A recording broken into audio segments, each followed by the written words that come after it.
perbedaan antara input, memori, dan output. Di sini ada perbedaan dan persamaan dari ketiganya. Persamaannya yaitu ketiga-tiganya berada di dalam CPU dan menempati sebuah ruang tertentu, ruang memori tertentu. Sebenarnya semuanya juga istilahnya memori juga semuanya, cuman tempatnya berbeda-beda. Input ini fungsinya untuk dihubungkan dengan data dari luar, yaitu channel-channel input. Misalnya berupa switch, saklar, auxiliary kontaktor, lidah-lidah kontaktor. Nah, biasanya kita sebagai contoh di sini ada 4 ruangan, 4 alamat, 4 ruangan. Alamat 0, alamat 1, alamat 2, alamat 3. Masing-masing alamat mempunyai 8 channel. Kalau satu alamat atau satu ruangan ini menyebutnya IB0, IB1, IB2, dan IB3.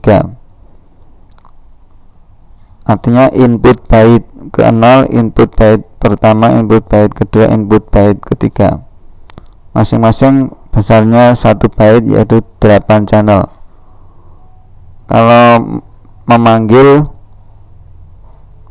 namanya IB00. Kalau boleh saya tulis di sini, cara memanggilnya yaitu IB0.0, IB0.1, IB0.2, IB0.3, IB0.4, IB0.5, IB0.6, IB0.7. Ya, ini adalah cara panggilan dari masing-masing channel, mulai dari kanan. IB0.0,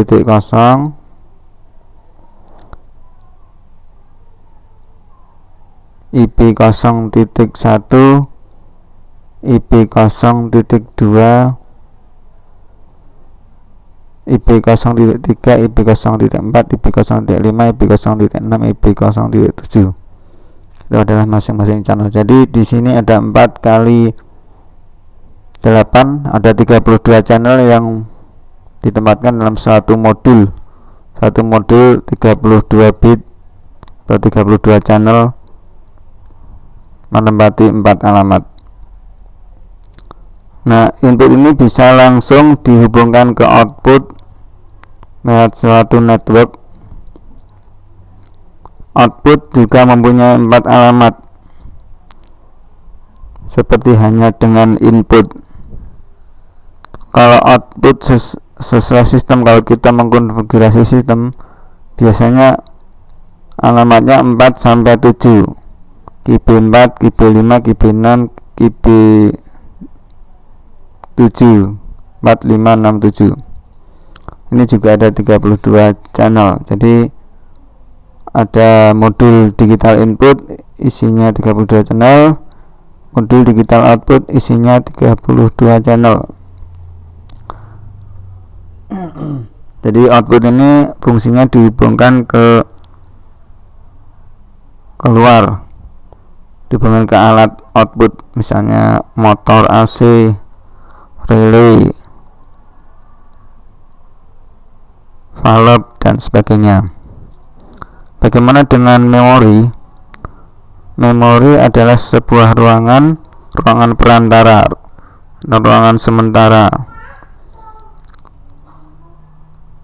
yang isinya lebih banyak, sangat banyak dibandingkan dengan input dan output.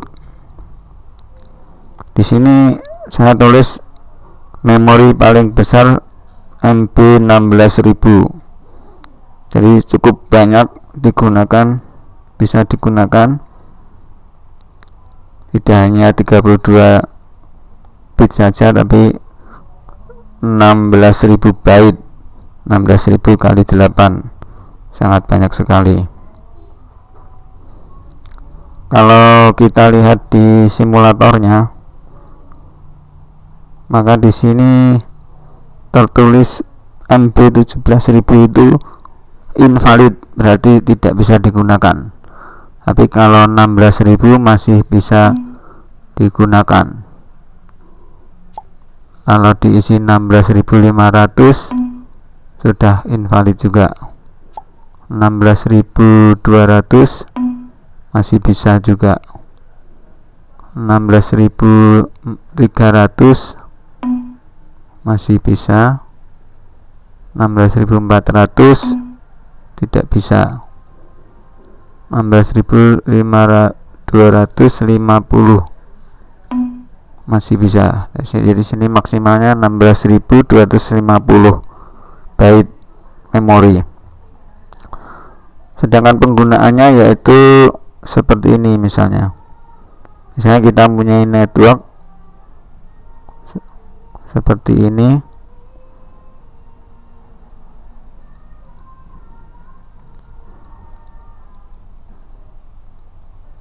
Nah, misalnya sini saya mempunyai input I00, I0.1, maaf, 1, saya simpan di memori M1.0.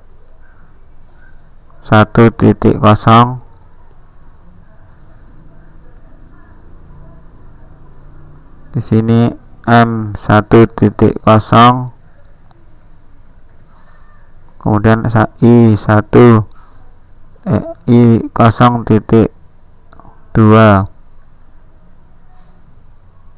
kemudian outputnya Q0.0. Nah, kalau kita memiliki jaringan seperti ini, di mana memori ini disimpan sebagai outputnya input ini, kemudian memori ini di AND-kan lagi dengan sebuah input lagi menjadi untuk menghidupkan motor, maka dua network ini sebenarnya sama dengan network ketiga.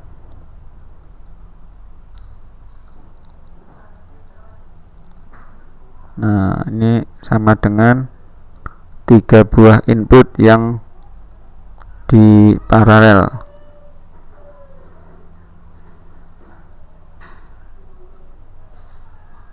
Nah, seperti ini.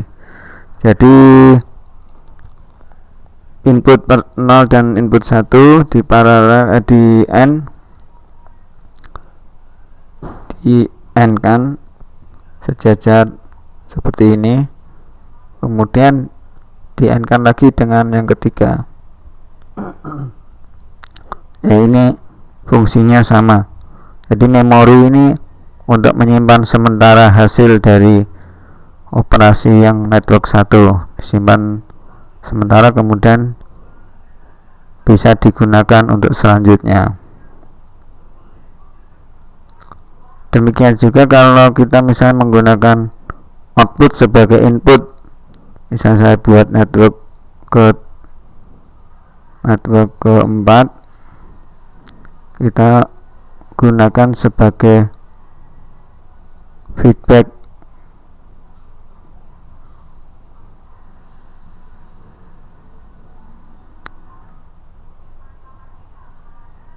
Nah, misalnya ini seperti yang rangkaian sebelumnya, yaitu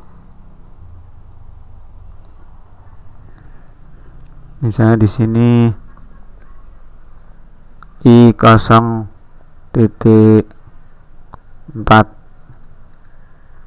Nah, ini I0 titik 10. Nah, ini feedback dari output.